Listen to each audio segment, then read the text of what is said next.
Hello, welcome. In this video, I will show you the tutorial of this one. And this is the yarn I use, a size 3 to 4 millimeter. And this is 100% polyacrylic yarn. And I use a size of 4.0 millimeter crochet hook. And you will need all these materials. Now start by making a magic ring. Insert the hook here. Make a chain and then add 6 single crochet inside the ring.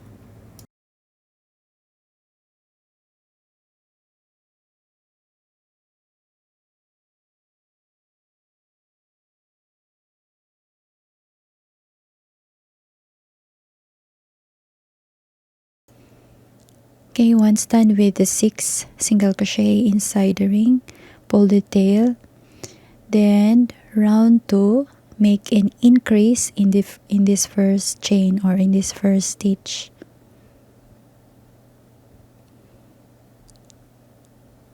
One, and then for the beginners, you can place a stitch marker in your first stitch.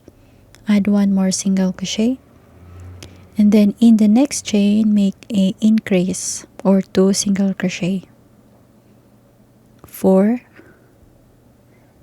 5, 6, 7, 8, 9, 10, 11, and 12.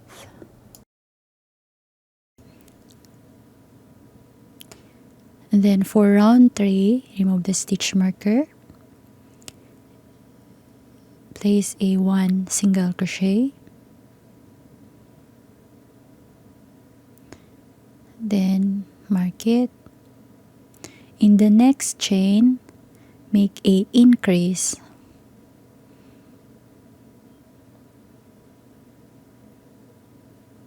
1, another single crochet.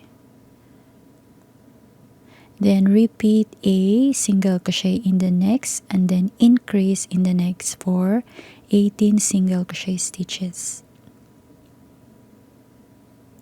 Then now for round 4, single crochet in the first,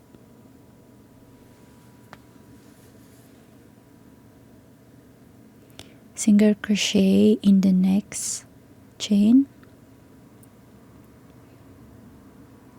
and then increase in the next. Repeat around for a 24 single crochet stitches around.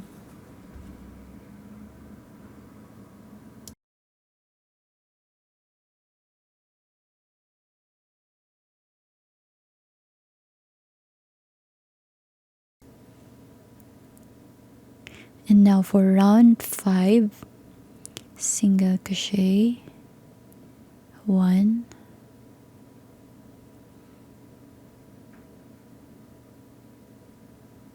single crochet in the next chain,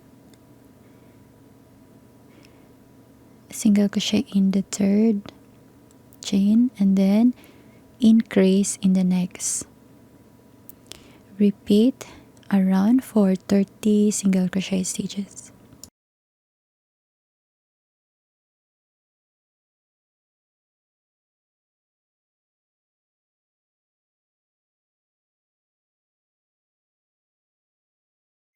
For round 6, 7, 8, and 9, single crochet in each chain or in each stitch for 4 rounds of 30 single crochet stitches.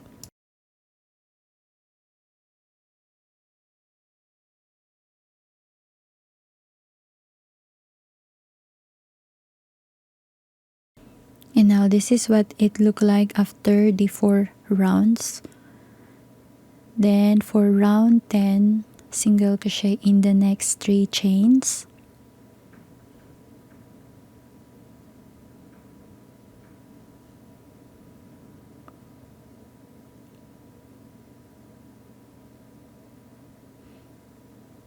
And then in the next insert your hook in the front loop, then insert your hook in the front loop in the next chain, pull through 2 loops, pull through 2, and repeat single crochet 1, 2, 3, and then front loop only decrease in the next. Repeat around for a total of 24 stitches around.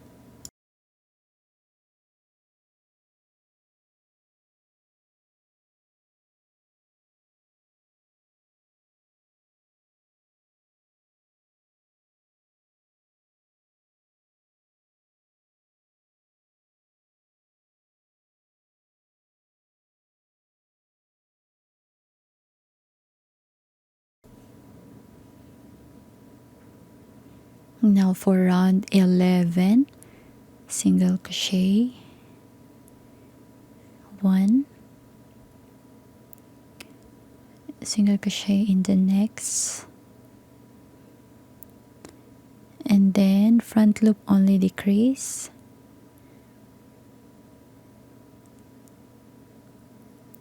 then repeat around for 18 stitches around.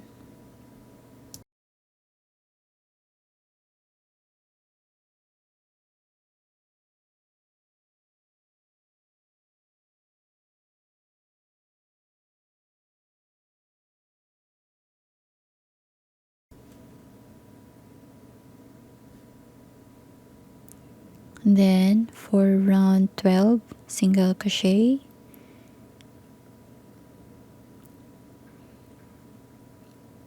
and then front loop only decrease. In the next, repeat for 12 stitches around.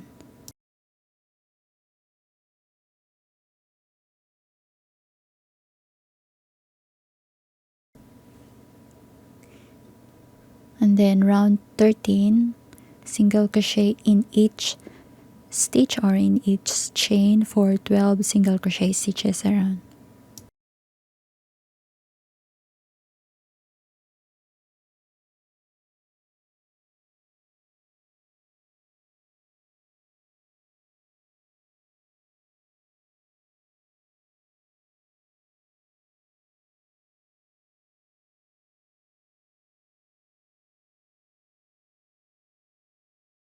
Once done, leave a long tail and cut the yarn. Then fill with fiber fill, but not too much.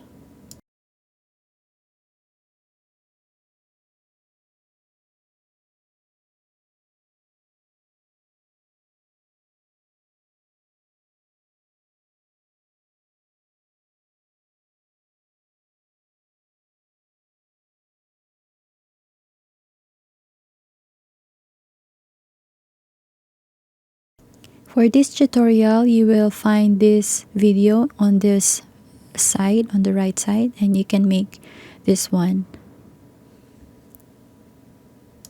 And then after that, we will connect these 12 stitches here and 12 stitches on this one. So insert your darning needle in here, and then insert in this green here.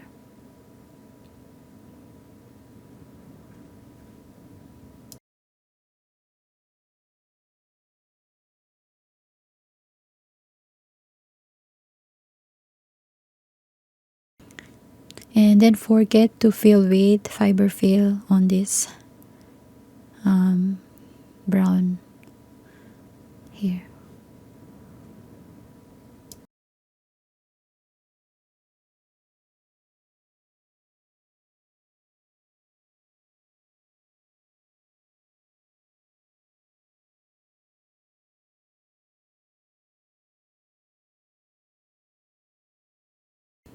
Okay, now we will make this one. Same thing, make a magic ring.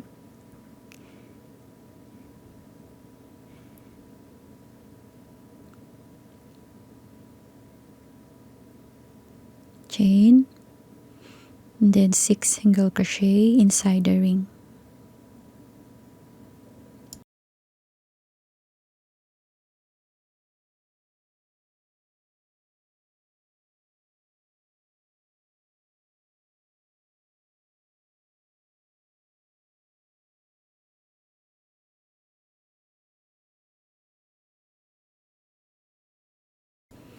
And then pull the tail, and then insert your hook in this first chain here, and then make a increase.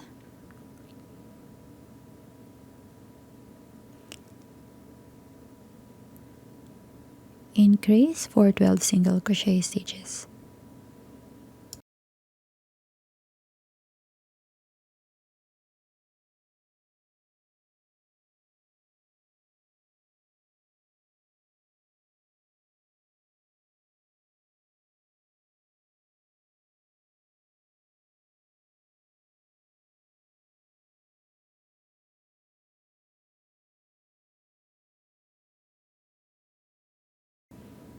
And then round 3 single crochet and increase for 18 single crochet stitch around.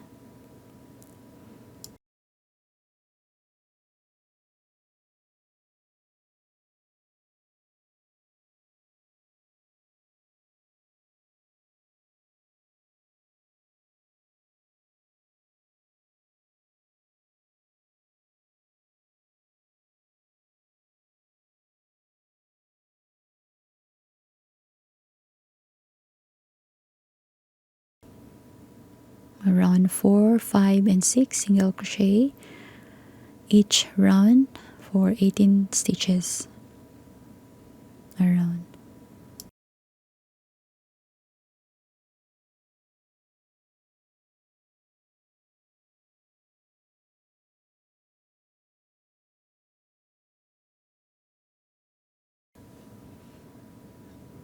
And then round 7 single crochet, then front loop only decrease for 12 single crochet stitches, and then once you have 12 for round 8 just single crochet in each stitch for 12 stitches.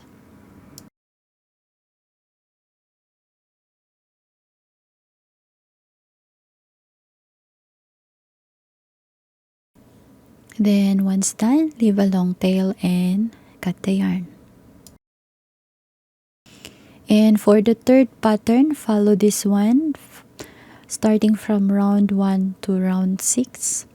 You can pause the video to make this pattern and make 2 pieces of this one.